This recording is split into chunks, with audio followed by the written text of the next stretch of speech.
Hi, everybody. I'm Pamela D Wilson. We are back for the next part of how to get guardianship of an elderly parent. We're here to talk about legal capacity. I'll share some terminology from the process to petition for a guardian. We'll talk about what legal capacity is, why you need that for a guardianship petition, and how you actually substantiate that information. Let's get started. Today's conversation, we're going to start talking about provisions in medical durable power of attorney documents.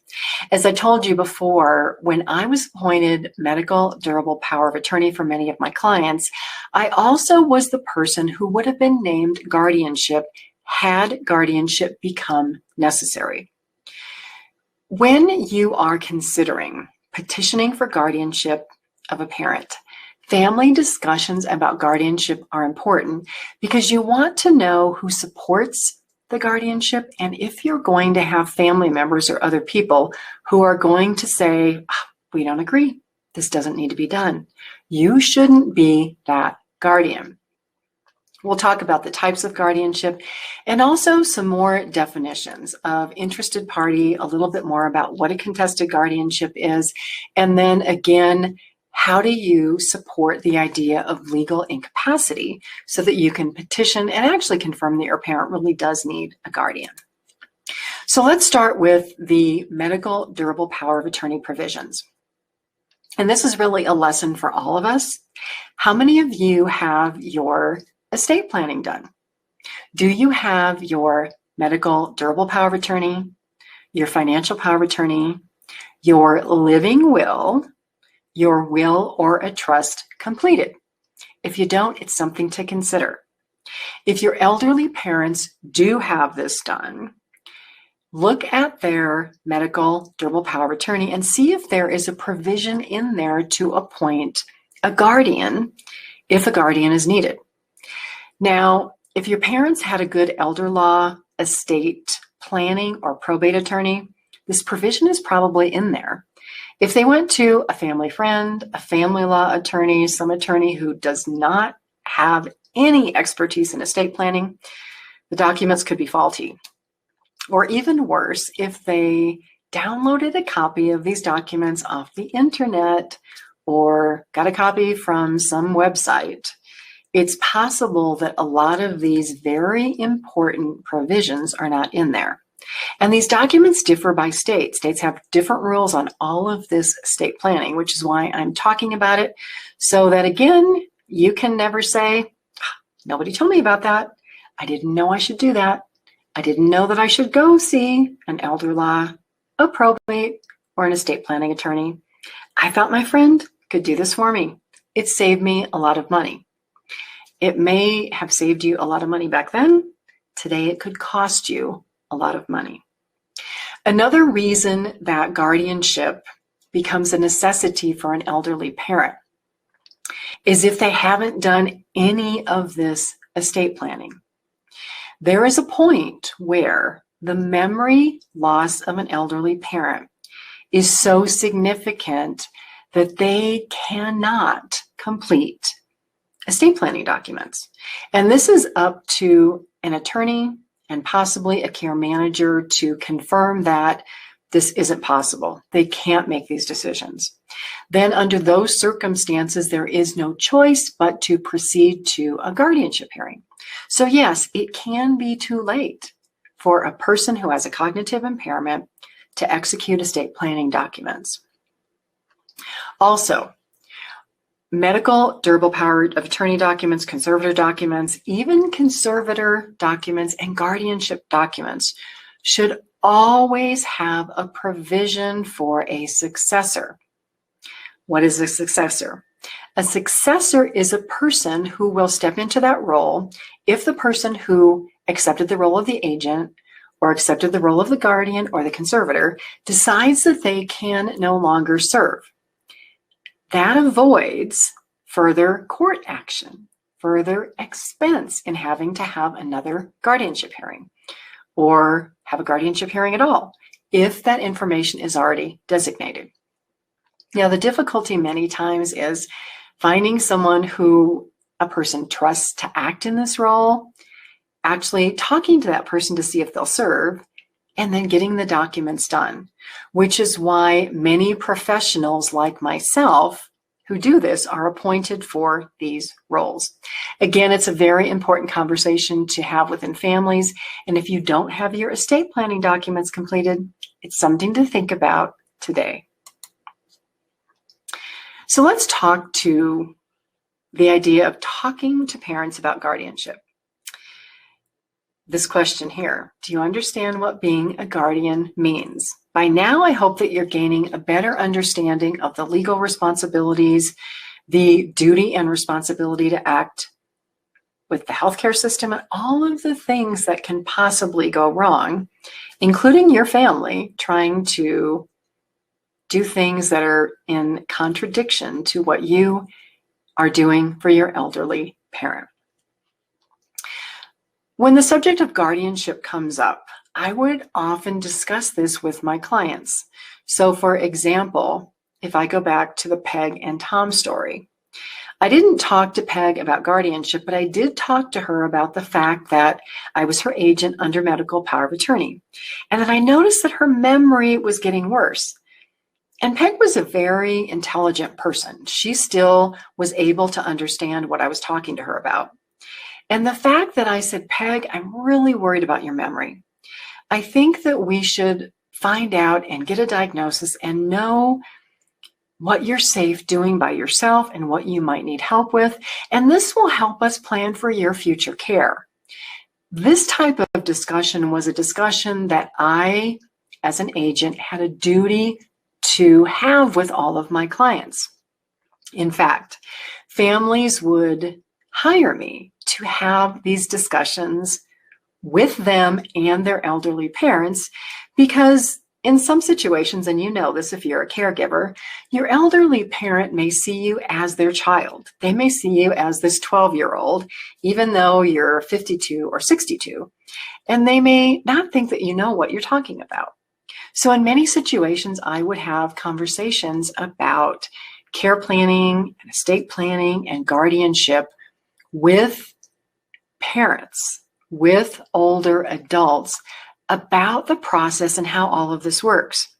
I would also have many single older adults come to me and say, Pamela, I'm by myself. I know that I need a plan. Will you serve in this capacity for me? And will you tell me what I should know, what questions I should be asking?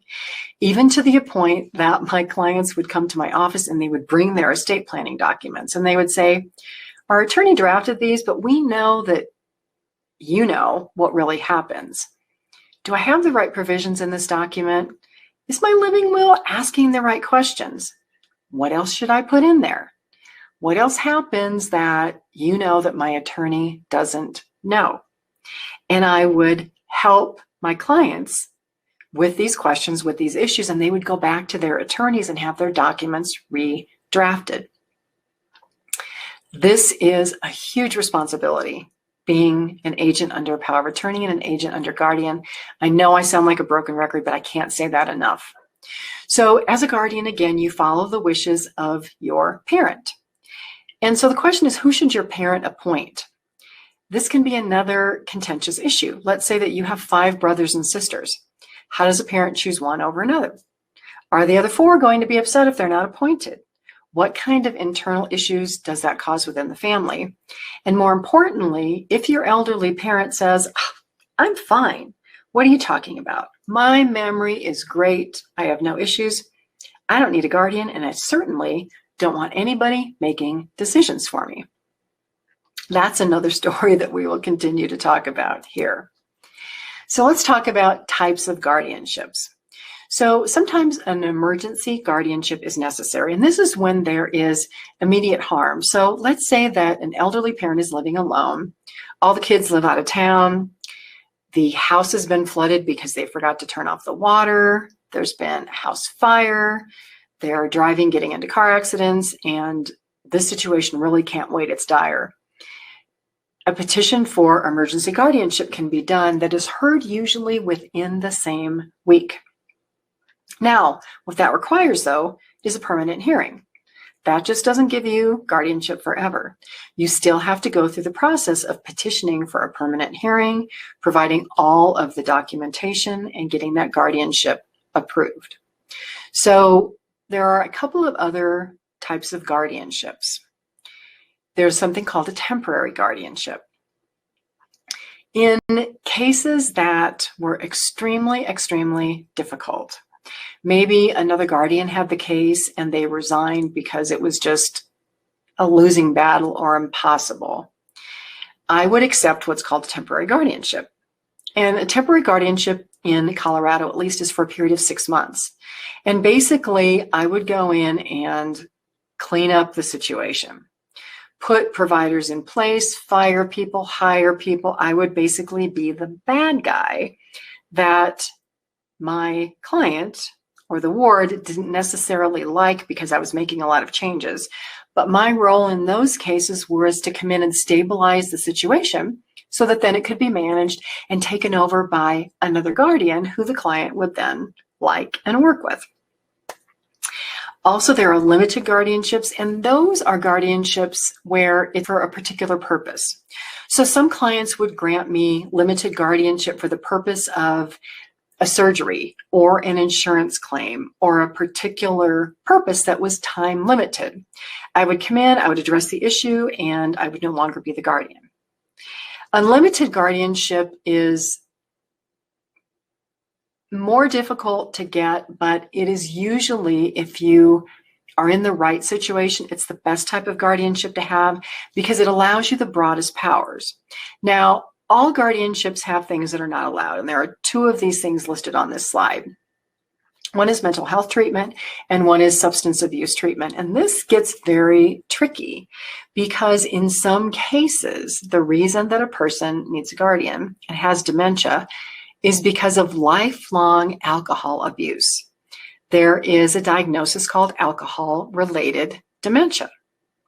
On the other hand, there is substance abuse, and I'm talking about severe substance abuse, cocaine, where there has been a brain injury, where the brain has been deprived of oxygen. That can also result in dementia. And those clients still can be alcohol seeking or drug seeking. I've had such clients in my life. Also, mental illness is difficult because many older adults today have some type of an undiagnosed mental illness. Older adults see mental illness as a very negative thing. You may have a parent who has a personality disorder that you don't realize until your mom or dad passes away. And you're having to care for your parent and you're saying, oh my gosh, how did mom or dad manage this all these years? My mom or my dad is really difficult. And you find out that it's because of some type of a personality disorder. Personality disorders and dementia go along together. It's very difficult to get treatment for a mental health issue when someone has dementia because the health insurance companies don't like to pay for that kind of treatment because they feel that a person with dementia can't learn from mental health treatment. And in many cases, that's true. In some cases, if the dementia is early enough, things can be done. But this, again, is all of the complications of being a guardian that nobody but someone who has actually done this 24/7 for 12 years actually knows and can share with you. So let's talk about interested parties and who you have to tell about a guardianship petition. It really is a lot of people, and it includes your family.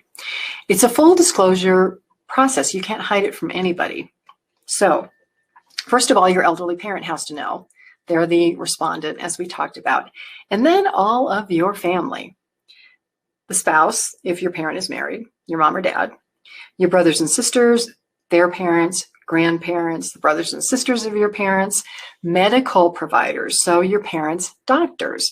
If your parent lives in a care community, that care community has to be advised of the hearing. The person who is the medical durable power of attorney has to be advised. The financial power of attorney has to be advised. There's no sneaking around here. You have to tell everybody about the hearing, and you have to provide them with the evidence that shows why you think your parent or an adult needs to be under a guardianship. So let's talk about contested guardianships and situations where your parents disagree and say, absolutely not. How do you manage through these? So anybody who is considered an interested party, and this is why you want to have conversations in your family before you submit that petition, anybody who is an interested party can disagree with not only the petition, but disagree with the person who is proposed to be that guardian. So having conversations in your family before you submit this petition is going to let you know how many people disagree and the level of their disagreement. Now, I will say that the level of disagreement of an elderly parent is probably the least of your worries if other people disagree. If everybody in the family is in agreement that your elderly parent needs a guardian and there is substantiation, more than likely you can still represent yourself as a pro se party and go through the process without hiring an elder law, probate, or estate planning litigator. You can avoid that expense. If other people in your family disagree, that's where you have to make that decision point of, can I represent myself or do I really need an attorney? Now, the thoughts around this are several. First of all, you'll want to look at the guardianship process in your state, but I can tell you in Colorado, a court visitor is always appointed for the respondent who's your parent. Court visitor is a person who is someone like a person who interviews people. And they interview your elderly parent, they interview any interested parties of that petition, and they get feedback from everybody. Their goal is to try to gain knowledge of whether your parent is truly incapacitated and whether a guardianship would be valid or not, and if the person who is proposed to be that guardian should be that guardian. They submit a report back to the court. Then, even more importantly, your parent, who is the respondent, has a right to an attorney. The court appoints an attorney for them. That attorney has to meet with your parent or at least have a phone call with your parent. And it really depends on the attorney that's selected. I've had attorneys appointed for my clients who were very aggressive. I had attorneys who were appointed who were more agreeable. Depends on the attorney appointed for your parent. If your parent disagrees with the guardianship, that attorney has a duty to represent the interests of your parent. Meaning, that attorney is going to show up in court and say, my client does not believe this guardianship is necessary. Here's why. They don't want this child appointed and it should be dismissed. However, the degree that that attorney objects varies, and that's what you will never know until you come to that court hearing. Now, you can ask around town. You can ask if you can find someone who will share the information with you, the degree that that attorney is likely to be object, and maybe you can even have a conversation with that attorney. Some attorneys are very good about talking to family members, other attorneys are not. So the idea of a contested hearing allows everybody who objects to show up at that hearing and say why they object. If the attorney for your parent is aggressive, know that you're going to have to represent yourself against that attorney, okay? That may not be a big deal if everybody else in your family agrees. But again, if everybody else in your family doesn't agree, that's when you might want to consider hiring your own attorney. Let's talk about the legal definition of legal entity. And in Colorado, it's statute 1514-102. You can look this up. You can Google it for your state. Definition of legal capacity for the state of New York, Texas, California, Nevada, Florida.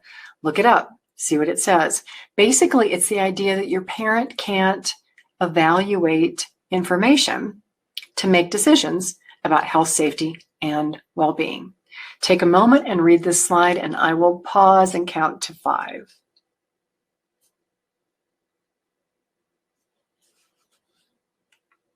Okay, next. How do you, as a family member, demonstrate incapacity for the guardianship petition?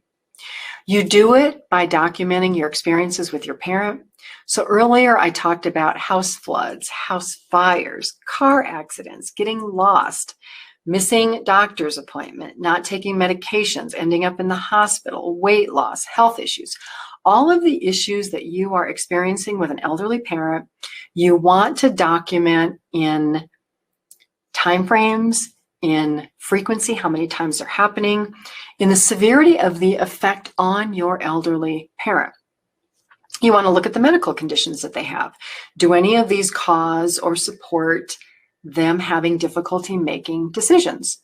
So what on this slide are your parents not doing? Then we have to take the next step, and this is the medical substantiation. Now, sometimes you can get this from a primary care doctor or a geriatrician, but it may not be written appropriately for the court. There are some basic tests that doctors can do. One is called the MMSE, Mini Mental Status Examination. The other one is called the SLUMS. It's a St. Louis memory test.